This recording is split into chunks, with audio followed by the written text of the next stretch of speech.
мәдени майданның қаһармандары тұр. Оның бәрі мыналар өзбек елімен араласқан адамдар.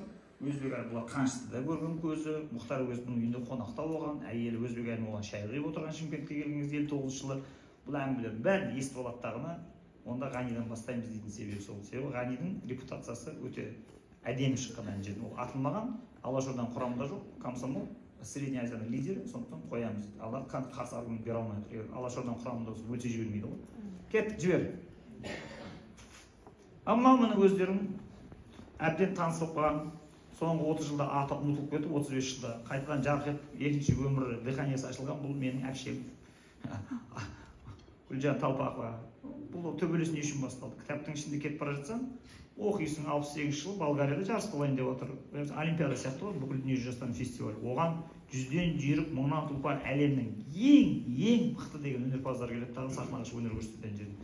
Соған Қазақстаннан кім барады дегенде, Қазақстаннан ешкім жоқ дейді, талант жоқ жоқ істеді. Қалай талант жоқ деймін мысалы. Сол кезде орыстардың көрдіңдер ме, шовинизм деген Москвада телефонмен мазақтап тұрған. Сендер ана бір ағашқа бір екі шек тағып қойып дыңғырлатып отыратын өнерлерің бар еді, соны апармайсың, ана қызық болады деп издеваться етіп күлген анау. Сосын тұрады тағына, сен кімсің маған?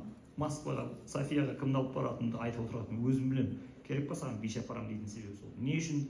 Себебі қазақтарда би деген өнер жоқ. Бұлар жылына 4 рет көшет тағына, 2 рет ет жеп, жатарда қымыз жеп тағын, болды соны жаңа қатын алып бала көбейткеннен басқа бұларда вообще өнер жоқ, анау жоқ, мынау жоқ, жабайы деп әңгіме перген аңдар.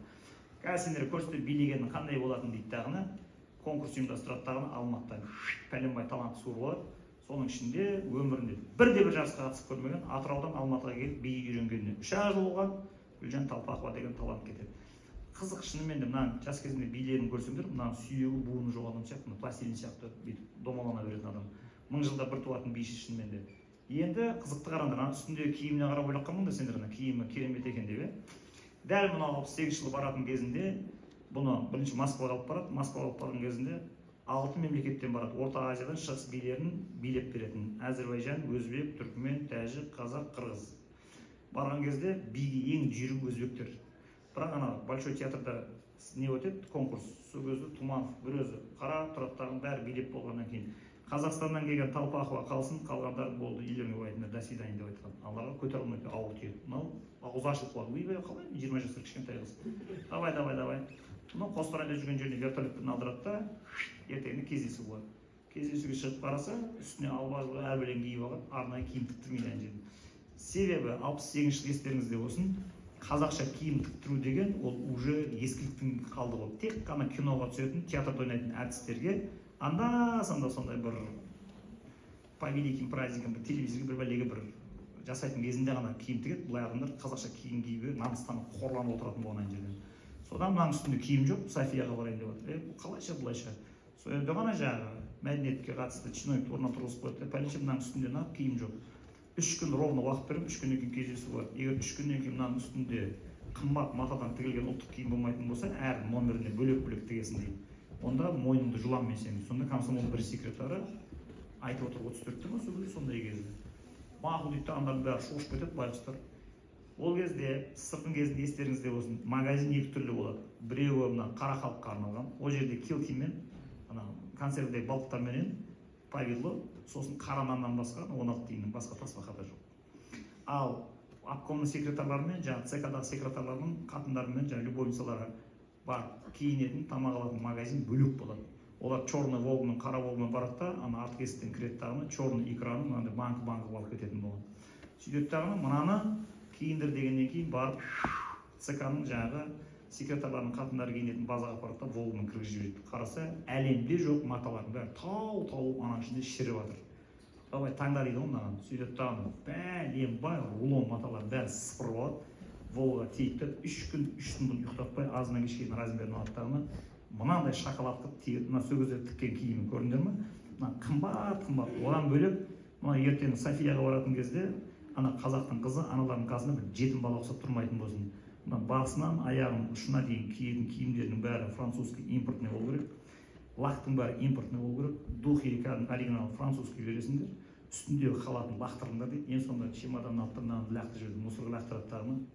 Чехословацкий алып береді. Сонымен мынандай болып ол кәмпит болып шықпай ма ана жерден. Ойбай, әпше, бір күнде Золушка болып шығыпсыз, какой там Золушка, я уже императрицей стала деп қойды. Енді бұл апамыз кетті, енді қызықты қара сен, жібер.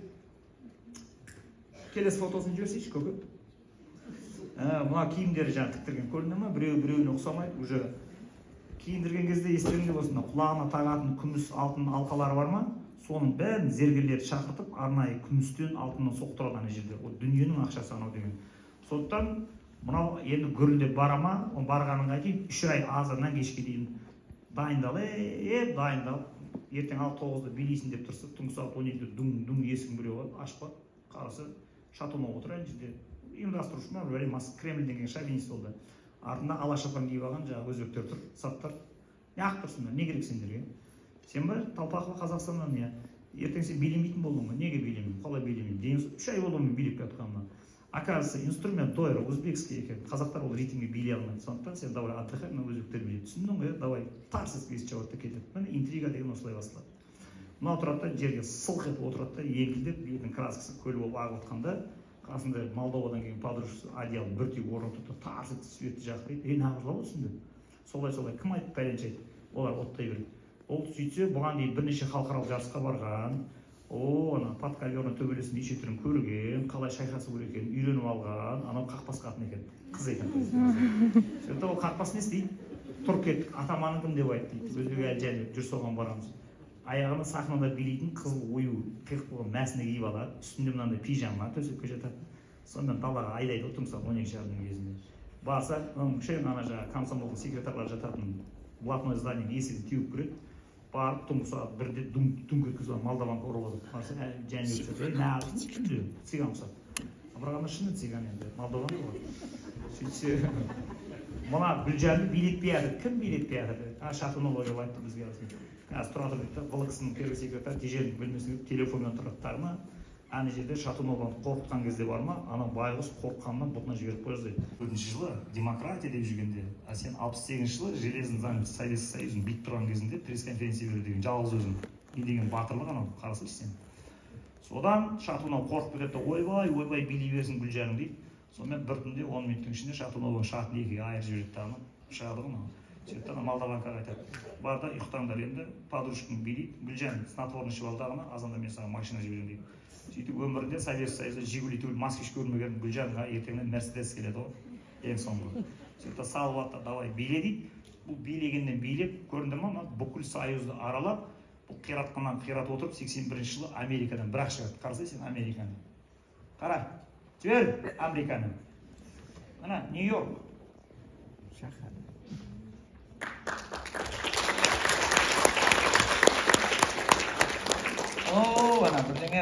Wednesday back after 35 years welcome to Kazakhstan деп тұран өте өзі Soviet Life деген. Сөйтті, бұл Нью-Йорктен бірақ шығады. Сөйтіп Нью-Йорк Американың бір бәле штатын шулатады. Бүкіл СМИ Гүлжан Талпақова болып кетеді ана жерде. Содан бұның қатты атағы шығып кеткеннен кейін Нью-Йорктың полиция департаментінің бастығы бұны арнайы үйіне қонаққа шақырады. Сізді қонаққа шақырсам бола ма ана жерде? Соны айтады, менің арқамда бүкіл дипкорпс Нью-Йорктың шефінің, полицияның бастығының үйіне барып тамақ жеді оңбағандар деді. Сонда бұл апамыз сөйтсем тірі, аяқ қолы балғадай, екі беті алмадай, Атыраудағы кәдімгі мынандай мәдениет үйінің ішінде бір бұрышында отырып барсаң, тауып алдым, іздеп отырып. Артынан самолетпен қудым осы. Сөйтті бұл кісі не істейді? Ана шулатпай ма? Шулатқаннан кейін Америкадағы Жапонияның елшісі Қонаевқа телефон соғады. Сөйтті айтады, кімді жібергесін Америкаға? Бір қазақтың қызы қырып барады, бір ай болды, бүкіл Америка азынан кешке тек соны көрсетіп отырмын жерден. Сұмдық қой мынауың деп.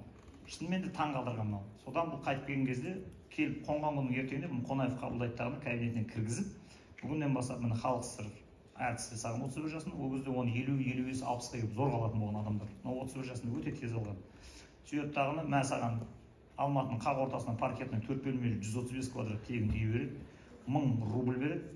Көзінше Бәйкен Әшімовке звондайды тағына, маған атыңыз дейді. Анау черный Волга береді. Сол кезде Волга 4 адамда болды. Біреу Ермек Серкебаевта, біреу Бибігүл Төлегенде, біреу Өтеке, біреу Бағланғада, біреу менде ғана болды дейді ғой. 008 деген номерім бар тұғын деп мақтанады ғой. Сөйтіп тағына бұл айтады маған, осылайша мен дүниенің бәрін шайқадым дейді ғой. Шайқаған соншама бұл Индонезиядағы подводный лодканың ішіне барып, советский армия жатқан. Соның люгінен вертолетпен апарып түсіріп, 3 күн подводный лодканың ішінде матростарға билеп, концерт қойып келген дейді ғой. Содан дүниені дүбірлете ма, осы жеткен жетістігіне әлі күнге дейін мен қарыздармын. Өзбекәлі Жәнібек менің осындай бағымды ашты, сол мені Софияға алып барды деп айтады тағыны. Екінші шексіз мен қарыздар болып қалған адам сол кездегі менің подружкам, бөлмеде бірге жатқан Молдовадан келген қыз. Ол кейін атақты әнші София Ротару деп қойды.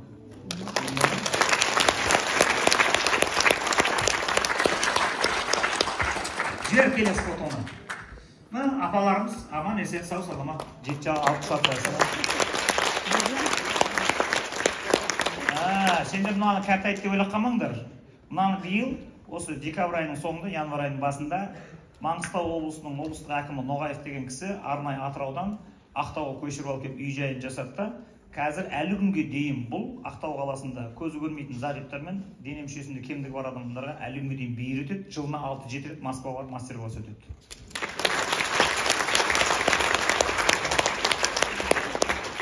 Енді София Ротарумен араласып тұрдыңыз ба енді содан кейін десем, Алматыға келіп 2 рет Республика сарайында концерт берген кезде 2 рет үйге шақырып ет берген дейді. Ол ше десем, Молдоваға мен 1 рет барған кезде шешесі шақырып тамақ берген. Енді тамақ бергенде не олар енді өтірік каш мен вино береді де басқа не береді.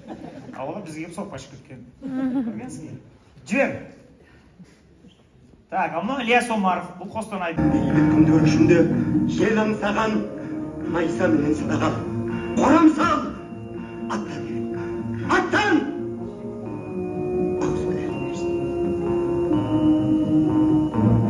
Амин!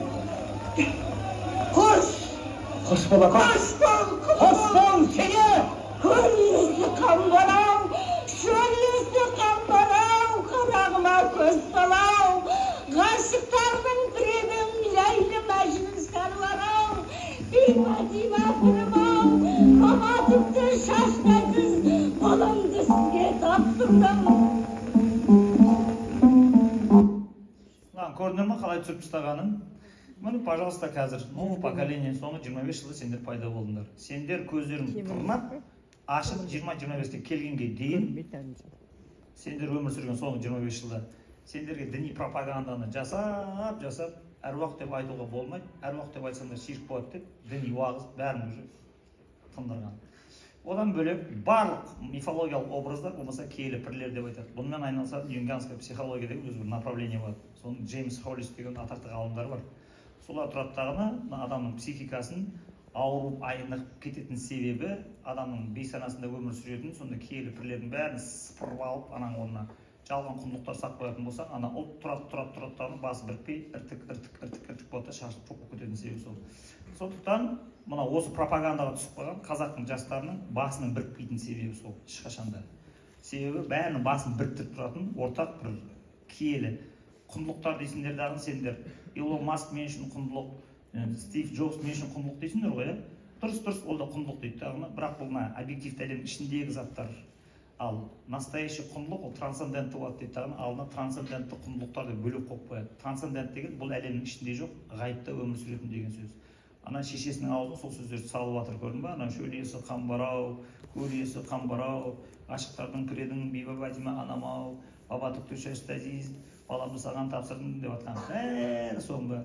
Міне, пожалуйста, қазір ол бәрі сендердің саналарынан өшіп кетті деп ойлаймын. Сендер оларды біріншіден көрмейсіңдер, еш жерде кездестірмейсіңдер. Кездестірмейтін себептерін көретін киноларында, қазір киноны түсірген салафиттер түсіріп тұрған киноларда олардың аттары жоқ. Бұрынғыдай жауға мына шеге сияқты әруақ деп шаппайды, алға деп айтады, қызылдар сияқты, советтер мен немістердің соғыстары сияқты. Ауызына қайдағы жоқ, мынандай тек қана діни уағызшылардың айтатын әлхамдулилля, машалла дейтін сөздер сақ болған аналар. Соның кесірінен міне сіздер енді миларыңыз айналып, өзіңнің тамырына өзің жалғана алмай отырасың ана жерден. Әйтпесе мына кинодағы айтып отырған баба түкті шашты әзіздерің бар ма? Мен бағана Едігенің суретін көрсеттім ба? Едігенің оқуға, баласының атын Едіге деп айтуға, балаңның атын Едіге деп қоюға тыйым салып тастаған, заңмен қаулы шығарып тастаған кәдімгідей. Қоскөздегі кітаптың ішінде тұр, ал оқысаңдар болады сол жерде. Енді сол жаңағы едігелерің бар ма бізге оқытпай отырған? Сол едігеңіздің барып едіге жерін оқитын болсаңыз, соны баба түкті шашты әзізден тарқатады. Бұның бабасы осы еді, осының тұқымынан шығады деп. Сосын қажымұқандарыңыз бар ма? Сол әрбір төбелеске күреске баратын кезінде шашты әзіздің ол тарихи аңыз адам емес, ол өмірде болған кейін аңызға айналып кетеді.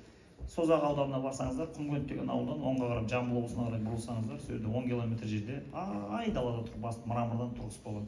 Мына Байбөрі бар ма, Алпамыстағы? Байбөріңіздің бар бір жылға залы болып, ана жерге түнеген кезінде әне-міне дегенше сарғайып келіп таң атты. Сол уақыттар болғанда Ақсердесі басында, Асатаяқ астында, Көкесек астында бір дивана келді де көкірегін бетіне бетін қаратып, көкірегін түртіп қоятты. Ей бейшара мүгедек, жаныңызға не керек, бейсін қоймаған ұл керек, әулиені қыдырдың, жердің жүзін сыдырдың, мәртебесі бір бөлек. Әулиенің күші де мен де тұрдым ішінде, жарылқады жаратқан, жаңағыдай жарылқады жаратқан. Ей бейшара көзің аш, қыламын десең ықылас, менің әзім шашты ықылас қылда қолың жай деп ана айтатын жер бар емес па? Сол келіп, ана Байбөріге бата беріп тұратын, аян беретін сол шашты әзизіміз мына қыз жібектің ішінде ана жерде кетіп бара жатыр. Сол Қажымхан атамыз төбелеске барардың алдында барады дағы, шашты әзизге түнейді дағыны, сол жерден аян алады. Шашты әзиз атасы болды, Қажеке баса бердім батамды дейді. Анау барады дағыны 11-ші жылы Харбинде әркімді құтыртып тиісіп жүрген Саракеге жиынтап алып басымен бұрып өтіріп қойып, ана байғұстың ажалына себеп болатын себебі сол. Одан бөлек мына Шәмші қалдаяқтарыңыз бар ма? Сол шешесінің ішінде жатқан кезінде 4-5 айлығында шешесі мылтыққа шалынып кетіп, мылтық гүрс етіп атылып кетіп, шошып кетіп, ішіндегі баласы өліп қалған анау. Сол ойбай, мына іштегі бала өліп қалды, қимылдамайды деп қараса 4 күн 5 күн жоқ. Өлем мына өліп қалды, не істейміз деп, барады Шашты әзиз басына барып түнеңдер деп, басына барып мал сойып, басына 4 күн 5 күн жатады. 4-5 күннен кейін барып ана жақтан Байбөріге аян келген сияқты шешесіне аян келеді де, ішіндегі бала тыпырлап кетеді. Шәмші сол ішінде жатқан. Сол 9 ай 9 күннен кейін Шәмші сыртқа шығады, менің Қазақстаным басады ғана жерден.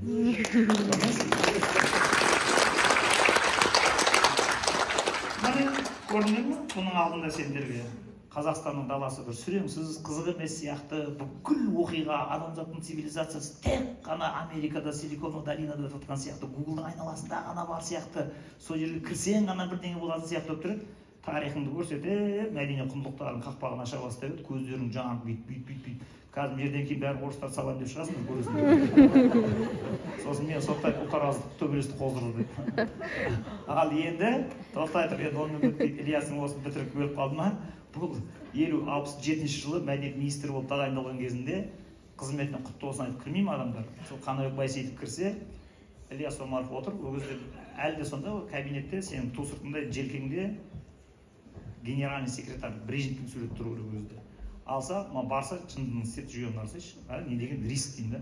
Алып теміріп жүрген ту суретіне қоғын, атып кеткен адамды. Сосын айтты, мынау несі? Қанабек, баяғы есіңден декадаға баратын кезіңе, сенің әртіс болып атақты болып жүрген Күләш екеуінің осының арқасы емес па? Мен министр болған осының арқасы емес па? Сондықтан темір. Бірақ бұл ақталған 57-ші. Ақталғанға айтайын, насихатталмайды. Қорқап бәрі қорқып өтсін деп. Бәлеш жоқ деп бүйтіп отыр ғой. Соның кесірінен Ильяс Омаровтың үстінен вагон арыз жазатын болған. Осындай темір жүргендіктің портретін болған. Құдай сақтап, дәл сол кезде мәдениет министрі Фурцева деген ба, еврей қатын. Сол бұған түсіністікпен қарайттағыны арыздың бәрін жой жібереді, бұл аман қалады ән жерден. Енді бұның портрет ілініп тұрған теміріп жүрген. Бұл не үшін тұр енді? Бұл себебі цепочканың жаңағы тарихи тізбетін үзілетін жері бар емес, 32-ның ашаршылығы. Сол кезде 32-ден 33-ке қараған кезінде, соның алдында 31-ші жылы қазақтар 30 жылдық ауруымды қоздырып, үйдің айналасын бұлғайды, жақындатпаңдар бәлен деп, сиырдың етін жемей, сиырды аулаға кіргізбей, үйді қуып тек қана қымызбен шұбатышып отырған ана жерде. Арада 2 жыл өтіп еді, ашаршылық кезінде қырылып қалып еді, сиырдың етіне өзінің баласын пісіріп жей бастады. Кәдімгідей каннибализм кетеді Қазақстанда. Бар ма естеліктердің бәріне? Түнде жүрмеңдер, адамдар ұстап алып сойып жеп қойып жатыр қазақтар деп. Содан 33-ші жылы мынау Ташкентте отыр. Бұл жерде оқу-ағарту нарком министрі. Татау өзбектердің жағдайын көтеріп, оқуға білімге уже бәрін дайындап, 4-5 қалаға театр соғып, өзбектер 33-ші жылы әп-әдемі киім киіп алып, аристократ болып, Шекспирді сахнада көріп отырған кезде қазақтар баласын пісіріп жеп отырған ана жерде. Татау түсіп кеткен соншама ананы. Содан Мирзаян келеді ана жерге, Мирзаян келеді дағыны айтады, мынау болмайды, көтерейік. Енді елді көтеретін адам қалды ма, қалмады ма дейді, бірақ адам қалды дейді. Кім дейді? Темірбек жүрген, Ташкентте отыр, Қазалының қазағы, Орынборда оқыған, Ташкентте юрфак оқыған, Тәжікстанда жұмыс істеген, соны алдыңда. Ғабит Мүсірепов барады да, бұны алып келеді. Содан бұл 33-ші жылдың 2-ші жартысында келеді. Келгеннен кейін 3 түрлі условия қояды. Біріншісі, бюроға мүше боласың, билік бересің маған. Екінші, тұқымымды, байдың баласы қазбайсыңдар өткен өмірімді. Үшіншісі, маған бюджеттен сұраған ақшамды бересіңдер. Егер бюджетке ақша бермейтін болсаңдар, тасбақада болмайды. Бұл дейді да, бұған ақшаны төгеді. Енді төккен ақша қайда кетті енді? Алып офшорға сақ қойды дейсің ба жаңағы? Міне, ақша қайда кетті? шараның фотосын бер. Міне бөлінген ақша жаңа бюджеттен. Оның бәрі шараның қолында білезік болып тұр. Оның бәрі шараның мойнында алтын болып тұр, алқа болып тұр, жүзік болып тұр, сырға болып тұр, басында үкі, мына қымбат киім. Сен ойлап қалма, тек қана шараға киім тіктірген екен. Мен бірақ фотоны көрсетіп тұрмын. Мынандай 300 адамға киім тіктіріп тастаған бұл. 300 адамды осындай алтынмен аптап, күміспен қаптап тастайтын болған. Ал мынаны не үшін алып келіп отыр? Бұл шара деген өзі табиғи талантты, бишілігі бар адам, бірақ бұл оқымаған. Сен оқымаған себебі бұл оқа түсіп бірінші курстан енді бастап жатқан кезінде бір местный чиновник бұны тоқал қылып аламын дейді да билігін пайдаланып қысады бұны. Сол кезде бұның әкесі шошып кетіп қызын тоқалдыққа бермеймін деп бұны алып қашып кетеді да, бұл оқуынан қалып қоятын себебі сол. Қайтып келген кезінде тек орысша біледі, мында машинка басталады, сонымен жүрген кезде театр ашылады ана жерден. Сөйтті, о театрға барамыз дейді да, бұлар келеді. Келгеннен кейін Темірбек Жүргеновтың қолына түседі. Темірбек Жүргеновтың қолына түскеннен кейін бұны қасында күләш бар, кабинеттеріне шақырып, оң жағына шараны, сол жағына күләшті отырғызып қояды. Сен биге кетесің, сен әнге кетесің, бір-бірлеріңе мешать етпейсіңдер. Саған билеуге Большой театрдан Александров деген балетмейстер алып келемін, саған Ленинградтан Брусиловский келе жатыр. Сен операға кетесің. Түсіндің ғой? Бұл түсіндім дейді дағыны, мынаны алады да дайындайды. Бірақ естеріңде болсын, бишіні дайындау деген не? Бишіні дайындау деген 6 жасынан 7 жасынан берді кружоктан. Сен 10 жасар, 12 жасар адамды алып барсаң, қазір мынаны денесі қатып кеткен ғой, мынаны биш шығып қайды ғой деп айтады. Ал ол кезде шараның жасы 22-ге ме келген бір балама тұп ұстаған емшектегі баласы бар бұның. Құрманбек ананың әйелі. Сосын тұрады айтады, Александров шақырады, ничего не знаю, короче, мынау бір жылдың ішінде Лондонға барып билейтін болсын, 3 би дайындайсың дейді. Ол Александр шошып кетеді ғой, сен дейін сол ма 10 жыл дайындайтын сен маған айландырған 4-5 ай беріп тұрғанмен мен айттым, болды істейсің дейді. Ана железный нарком, ана өте қатал адам болған. Содан Александров кеттік онда дейді дағыны, мына бишараны салмақ тастау керек, күніге бір-ақ алма береді бұған. Сөйтіп дағыны азан сағат 8-ден түнгі сағат 11-ге шейін гонять еткен кезде шараның есінен танып құлайтын болған. Сол кезде ғой жаңағы күйеуі Құрманбектің жаны ашып кетіп, бағанағы фотосы шыққан. Александров, қатынымды өлтіресің, тамақ бер деп айқайлайтын. Сол кезде, құры, наркомға айтамын, мойнымды жұлады деп айқайлайды ғой. Сол кезде, қатыным Лондонға барады, Лондонға десе. Ана Александр қазақша сөйледі ма? Қазақша сөйлесіп отыр екеуі. Лондонға барады, Лондонға десе. Атаңның басы, мына түрмен бұл әулие атаға да бара алмайды дейді. Бірақ Лондонға бара алмайды, шынымен де пока бұл ешек пойызы Нью-Йорктен жүрген кезде делегация күтпей кетіп қалады да, бұл Москваны бағындырады. Билеп атқан қараңдар әне. Көрсін. Звук. Ко-ко.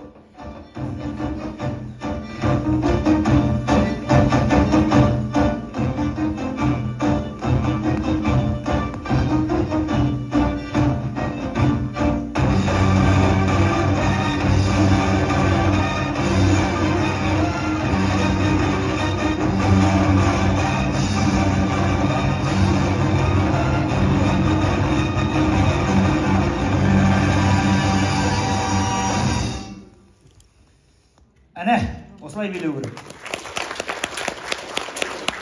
Біз енді биші болмағаннан кейін мынаны билеп жүрген бағалай алмаймыз ғой. Талпақов айтады, вообще мынау дейді, қызық дейді, мен мұғалім ғой, бұл сабақ берді дейді. Бидің классикалық тәртіптен ережесін бұзып, аяқтарын қадамдарын қойған кезде, өзі қазақша қойып алады, билей береді тағына, импровизация жасап, билеп тұрған кезінде бұл қимыл қозғалыстап ойлап таба беретін адам болды бұл дейді. Талант болған соншама, шынымен де кейін Москва барған кезде естеліктеріңізде ана жерде алғаш жаңағы сескеніп тұрдым. Сосын ана бір кезде киім ауыстыратын бөлме барды, мен Алматыдан кетті, бәрі менсінбей тұрып, бір кезде чемодан ашып қалдым да ұлттық мынандай киімдерін жарқ еткізіп шығарып, ана Большой театрда тұрған орыс қатындары бәрін көз шығып кете жазады. Қызық мына естеліктерінің бәрі. Бұл содан кейіннен қартайған кезінде құлағындағы тағып жүрген күміс сырғасы бар ма? Соны алып, Гүлжан Талпақованың құлағына таққан. Ол әлі тағып жүрген ана жерде. Көргенсіз жібер келесіне. Мынау менің қайынбикем, сендердің әпшелерің, Қарағандының қызы, Ақтоғайдың руы Арғын. Бұл шығаттағыны енді бір шалғар күйеуге беріп жүрген жерінен Совет өкіметін пайдаланып әйел теңдігі деп Алматыға қашып кеткен. Қыздың бағы қалай ашылады енді? Бұл әпшелерім келе жатыр.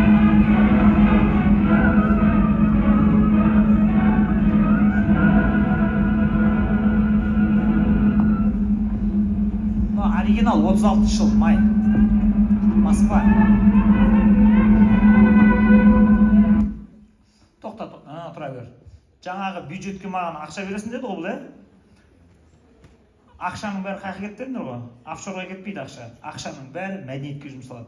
әр адамның мына үстіндегі киімі қазір ақша шағатын болсаң, где-то 3000-4000 доллардың киім киіндіріп тастаған. Енді 300 адам сен шақ анандай. Мыналардың бәрін дайындаған кезінде таңғы сағат 8-де қалмайды театрға, түнгі сағат 11-ге шейін бір адам шықпайды. Обедті соның ішінде шетініп тастаған уақыт кетеді деп. 3 айдың ішінде не үшін істеп жатыр?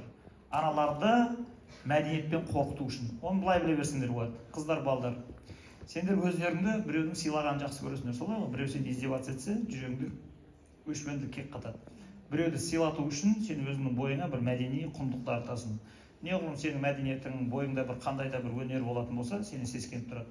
А егер сен тек қана күлекеш ахахахахахо дегеннен басқа түк жоқ, қуыс кеуде болатын болсаң, сені аяғына таптағысы келіп тұратын адамдар көп бола ма? Тура сондай Кремльде де Алматыдан келген чиновниктер мен наты сөйлеп езгісі келіп тұрады Москвадағылар. Сосын тұрады тағына, қазір мен сендерге көрсетемін, біздің халқымыз қандай. Бізде мынандай мәдениет бар, сахнаны ашып жібереді. Мұналар жарқырап, бәрі шыққан кезде адамдардың духы басылып қалады. Ол ештеңе емес, енді сындырады оны. Сахнаға сиқыршы шығады. Сиқыршы шығаттағынан бұлбұл дауыспен ән жерді салған кезде, көрдіңдер ме, операны қазақша айтып тұрғандар. Сен өзің ойла, өңшек орыс отырып, бір ауыз қазақша түсінбейді. Ал мыналар қазақша ұрып тұр ән жерде. Ішіп кетіп қалды ғой, кете алмайсың сен өзің.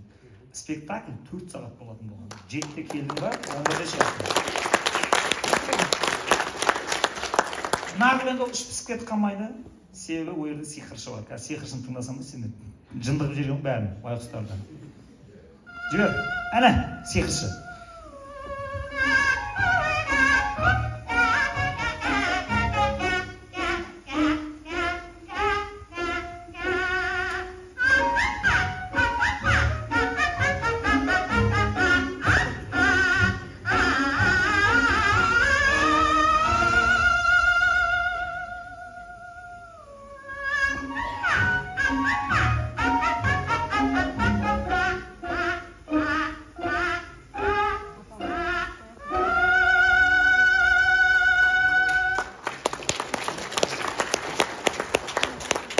Дауысты естіп, ана жердегі Москва мен Ленинградтағы өздерінің опера балет әншілері бар ма, солардың бәрі есінен танадан ана жерден. Сүйеттағына, мына концерт біткеннен кейін залдағылардың бәрі күләшті. Шынымен мына адам ба, жоқ әлде басқа планетадан келген бұл періште ма деп, ананы айналып, Большой театрдың артынан бәрі кетпей тұрған, күләшті қолмен ұстап көреміз. Жындығып жерген соншама. Содан бұның атағы даңқы жер жараттағына газеттің бәрі жазбай ма? Бұл 3 рет қояды 10 күннің ішінде. Екінші соңғы екеуіне Ленинградтағы өнер танушылардың бәрі пойызбен ағылады, Күләш Байсейітованы көреміз, сондай бір сұмдық біреу келіпті. Ананың іші аншлаг, отыратын орын жоқ, Күләшті жүргізбейді.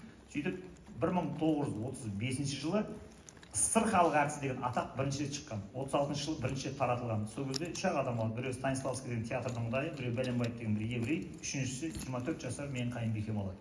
Көрдіңдер ме? Содан бұл жындығылғаннан жындығылып, Құдай самасын бұны депутаттар қылып жереді, анаулар бұны уже оқымаған ғой. Көрдіңдер ме? Опера бітіп, бәрі орнынан соғып, қол соғып тұрған кезде Брусиловский жазады ғой, ана біреу специалист тұрып тағыны. Алматыда консерваторияда жоқ еді ғой, мыналар оқыған ба деп сұрайды ғой. Соны жоқ деп те айта алмайсың, бар деп те айта алмайсың. Қалай енді? Біледі ғой енді. Біреу шығып кетті ана жерден дейді ғой. Сонда бірде біреу нота танымайды, бәрі барып тек құлақпен талантпен ұрып тұрған жерде. Сол білмеген ғой, мыналардың оқымағанын. Көрдіңдер ме? Сөйтеді тағыны 36 жылы декабрь айында уже қазақтардан мысын басылып қалады бұлар. Көрдіңдер ме бізде мәдениет деген нормально. Сендермен тең дәрежеде сахнаны бағындырып тұрмыз. Біз әлі еліміз айналайын деп аналарды езеді да 36 жылы қазақ СССР болып Россияның құрамында тұрған жерінен қазақ СССР болады тағыны Россияны тең дәрежедегі республика деп шығарып жібереді тағыны. Қазақстан тәуелсіздігін 36 жылы декабрьде Күләш апаңның арқасында ғой ана жерден. Көрдіңіздер? Содан 91 жылы олар СССРда кризис, ақша жоқ болып бітті. Ақша өндіре алмайды, бәрі тынған шаруасы. СССР тарайын деп жатыр. Елсін бәрін қуып жатыр, бар кетіңдер деп. Сол кезде біздің ана Ялмағұлиятсыз бар емес, екі көз бит тұратын. Сол керек тағыны 16 декабрьге дейін Горбачевтың балағына жабысып кетпейміз СССРдың құрамынан деп отыратын себебі сол. Елсін керек те жынды, сен 36 жылдан бері бөлек емес, бір теуіп қуып жіберген себебі сол ана жерде. Дайын тәуелсіздікті 36 жылға алмай отырып алған ана жынды. Мына сендердің қазір жерде аман есен сау саламат жігіттерінің, әкелерінің шалқып отырғаны мына тәуелсіздіктің арқасында. Қазір Россияның құрамында қалып кетсең, жігіттер білесіңдер ме? Қай жақта жүресіңдер? Херсонда жүресіңдер. басыңнан бомба жауатын еді күзде. Мынаны көрдіңдер ма? Мына 36-шы жыл. Енді бұлар қайтты үйлеріне. Мына медаль, атақ деген жауды. Мыналар атақ пен ақшаның астында қалды бұл жерде. Сонымен Брусиловский келді. Бұл жерге Алматыға қайттан. Енді бұған айтады, енді дұқты көтеретін, мына лирикалық қой. Енді машина ертағын жазамыз дейді. Темірбек жүрген шақырып алды да Брусиловскийге тапсырма берді, 3 айда бітіресің деп. Соны мен ішінде жүрген специалистпен сөйлесіп отырамын. Мына кітап жазатын кезде осының ішінде істейтін. Анам ертағын тыңдап көріппін десем, айтады, Санжар анау дейді. Сендер ана қыз жібекті тыңдап ақық деусіңдер ғой, жаңағы Күләштің дауысында дейді. Десем, ертағын тыңдасаң дейді, вообще сұмдық жазған Брусиловский. Тыңдаған кезде үсті басының бәрі жыпырлап, арқаның бәрі қозатын бір бәлес дейді. Ана магия дейді, тұрған тұрысымен дейді. Онда 4 сағаттық жазған мынау дейді. Бірақ бұны кім көре алмай қалады жаңағы. Жүргеновтың өзі себебі 37-ның октябрьінде ұстайды да, 38-ның 10 мартында атып тастайды да, көре алмай қалады. Бірақ ертағын шығады сахнаға, сөйтіп қазақтардың духын оянып, бәрін бүйтіп жердің кезі сөгөз ана жерде. Сөйтіп эвакуация болады да, 2-ші дүниежүзілік соғыстың кезінде Ленфильм Алматыға көшіп келмей ма? Сол кезде ол қазақтарға қарыз болып қалады тағына, біз жайғастырында, давай біз сендерге қызмет қылайық дейді тағына, фильм түсіріп беремін дейді. Сөйтіп Құдай сақтап, ертағынның бір фрагмент емес, толық нұсқасы бар. YouTube-та тұрып көруге болады. Ертағынды алады тағы 43-ші жыл түсіріп тастаған. Мынаны қалай түсірген? Тыңдасай сен мынаны.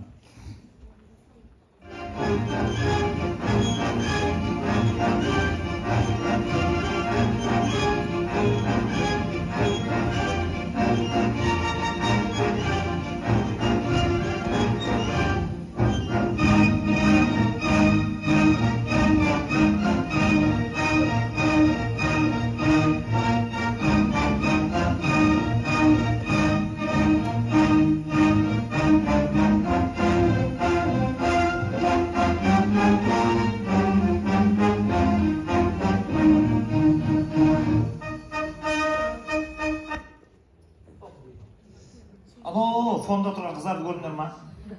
Ана киімдерін көрдіңдер ма? Анау не деген киім, мынау қаяқтағы ат. Енді мен түсінбеймін, мынау 43-ші жыл не здание мынау Алматыда? Қайқа барып түсірген ана кәштің бәрін қаяқтан тауып алған, ана қалқан найзаның бәрі қаяқта. Енді қызықты қараңдар сендер. Мынау жоқ қазір. Бәрі қысқарып, қыз жібегім де жоқ қазір. Көре алмайсың, бұл бәрін өтіріп тастаған. Енді ағып сұраймын, қайқа кетіп қалдым, мына қазір барып көрмейміз.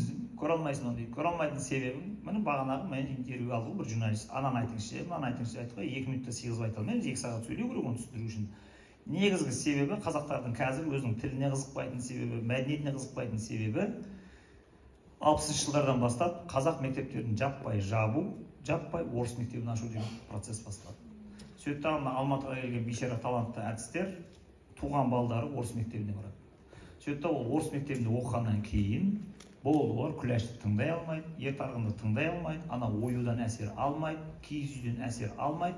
Осылайша бұлардың бала-шағалары өздерінің әке-шешелерінен бөлінеді. Бұлар уже әжесі мен немересінің арасында ешқандай мәдени байланыс орнамайды. Одан бөлек бұл орыс мектебіне барған қазақтар вокалға бараттағыны енді итальянша школа мен опера айтуды үйренеді. О-хо-хо-хо деп. Куполовой деп өздері. Сөйтіп Күләшті оқымаған Ауылбайский, Мамбетовский, Колхозбайский айтады, ойбай біз итальянский оригинал айтамыз деп шығады. Сөйтіп 70-ші жылдардан былай қарап, Күләштің стилінде опера айту западлау есептелген. Күләшке ұқсап кетеміз деп. Сөйтіп оның бәрін лақтыраттағыны бұлар жаңағыдай итальянский айтады. Уже тілдерінде акцент бар. Сен барып операға қарайтын болсаң, ұлы даланың уландыры біздің қыздырымыз деп сөйлейді. Енді сен ана Күләшті оригиналын тыңдап жүрген қазақтар сөйлейін, мынаған барады деп отырсың ба? Бір-екі рет қарайды да, құрып кетші, не айтып отыр, бір түсініксіз дейді кетіп қалады. Осылайша аудиторияның бәрі пустовать етеді тағына. Мына 4 сағат болатын опералардың бәрі 45 минутқа шейін қысқарып кеткен. Бәрін ақтап тастаған қазір. Бұл қайтып қалпына келу үшін сендер балдарыңды қазақ мектептеріне берулерің керек. Түсіндің ме? В общем, кім баласын орыс мектебіне береді, сол Қазақстанның тәуелсіздігінің жауы әңгіме қысқасы.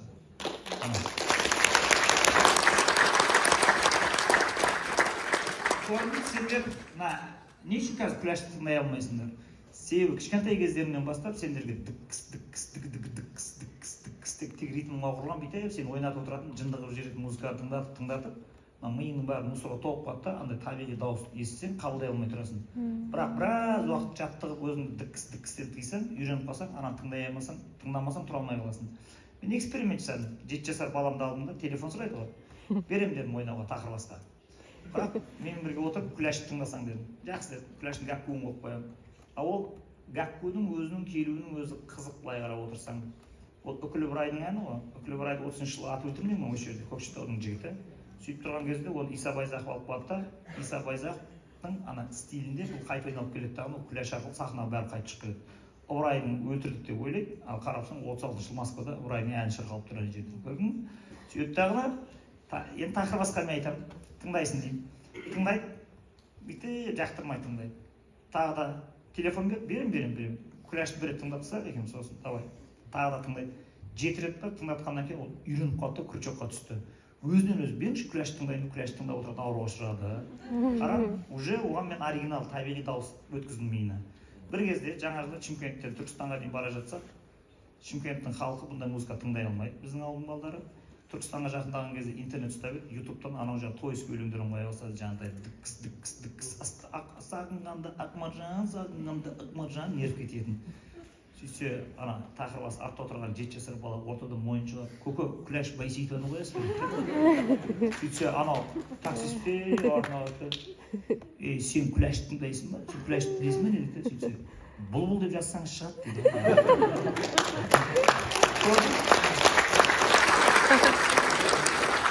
Бәрі тәрбиеге, бәрі оқуға, ізденуге байланысты. Осы өзіңнің мәдениетіңді, өзіңнің бәрі таныстырып түсіндіретін болса, болды уже. Ішіңде парылдап от жанаттағына мәдени майданға шықсаң, үйің таппай қаласың. Жүрмін, мен 2 ай болды әлі үйіме барған жоқпын.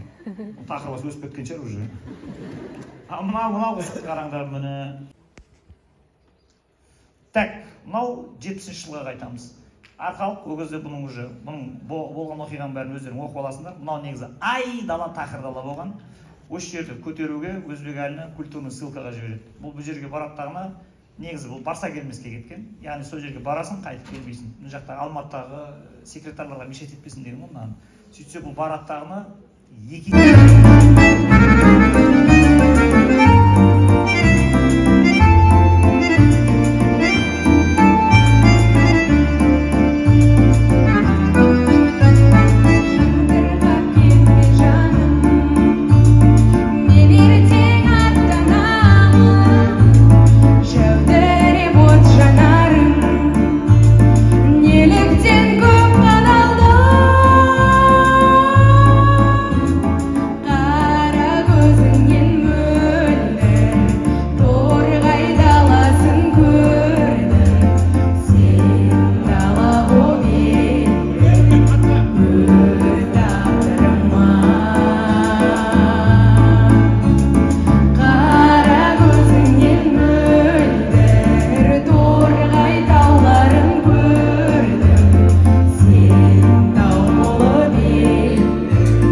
журналист Серік Сапарұлын шақырамыз.